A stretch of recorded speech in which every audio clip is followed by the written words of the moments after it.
వచ్చే ఎన్నికలో లక్ష్యంగా వైసీపీ ముందుకు దూసుకుపోతుంది. అభ్యర్థుల ప్రకటన నుంచి ప్రచారం వరకు దూకుడు ప్రదర్శిస్తుంది. గెలుపు గుర్రాలకే సీఎం జగన్ టికెట్లు కేటాయిస్తున్నారు. సర్వేలు ఆధారంగా నియోజకవర్గాలకు ఇన్ఛార్జీలను నియమిస్తున్నారు.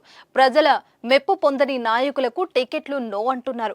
ఇప్పటికే 7 లిస్టుల ద్వారా దాదాపు 60 మందికి పైగా నియోజకవర్గ ఇన్ఛార్జీల పేర్లు ప్రకటించిన వైసీపీ అధిష్టానం తాజాగా 8వ జాబితాను విడుదల చేసింది.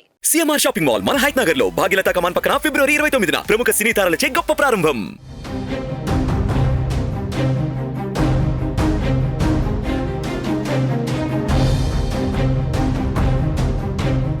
3 అసెంబ్లీ 2 పార్లమెంట్ స్థానాలకు ఇన్ఛార్జీలా ప్రకటిస్తూ 8వ జాబితా విడుదల చేసింది. ఊహించినట్టుగానే ఒంగోలు ఎంపీ అభ్యర్థిగా చెవిరెడ్డి భాస్కర్ రెడ్డిని ఖరారు చేసింది.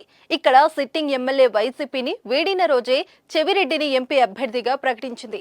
అలాగే గుంటూరు పార్లమెంటు సమన్వయకర్తను కూడా మారుస్తూ వైసీపీ అధిష్టానం సంచలన నిర్ణయం తీసుకుంది.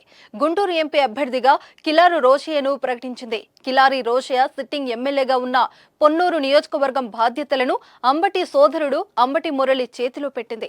అలాగే కుందుకూరు ఎమ్మెల్యే అభ్యర్థిగా బుర్ర మధుసూదన్ యాదవ్ పేరును ఖరారు చేసింది. జీడీ నెల్లూరు అభ్యర్థిని మళ్లీ మార్చారు. జీడీ నెల్లూరు సిట్టింగ్ ఎమ్మెల్యేగా ఉన్న నారాయణ స్వామిని చిత్తూరు పార్లమెంట్ కు పంపిస్తూ కీలక మార్పులు చేశారు.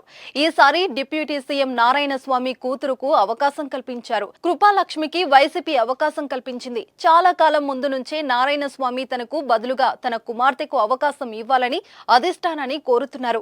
ఆమె కూడా పలు కార్యక్రమాల్లోనూ పాల్గొన్నారు. ఆమెకు టికెట్ అనే ప్రచారం జరిగిన నియోజకవర్గంలోని పరిణామాల నేపథ్యంలో రెడ్డప్ప తర్వాత నారాయణ స్వామి పేర్లు తెరపైకి వచ్చాయి. చివరకు తన కుమార్తెను సమన్వయకర్తగా నియమించుకోవడంలో నారాయణ స్వామి సఫలమయ్యారు.